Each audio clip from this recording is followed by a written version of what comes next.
Hi friends, this is 5 Minutes Tech YouTube channel. Here is Samsung Galaxy A34 5G smartphone. In this video, you will learn how you can change screen timeout in your phone Samsung Galaxy A34 5G. First, go to the settings of your phone here, then go to display, then go to screen timeout here. By default, it is set to 30 seconds. What it means, after 30 seconds of inactivity of your phone screen will be timed out and it will go to blank. If you want to increase screen timeout, if you want to stay your screen longer, yes, you can select from the available option. You can select 1 minute, 2 minutes, 5 minutes, up to 10 minutes.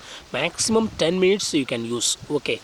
If you want to decrease font size, you go to use lesser seconds. Okay, by default 30 seconds are available.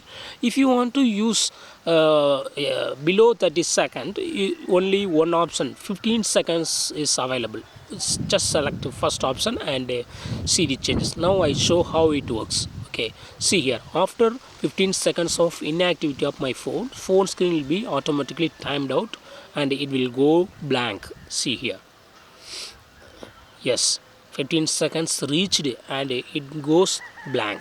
Okay, see here. So in this way you can easily select a particular screen timeout for your phone. You cannot set your own customized time, but you can select from the available options. From 15 seconds to maximum 10 minutes you can use. Okay, if you want to set back to default screen timeout, you go to set to 30 seconds. Okay, that's all friends. Thanks for watching. Bye.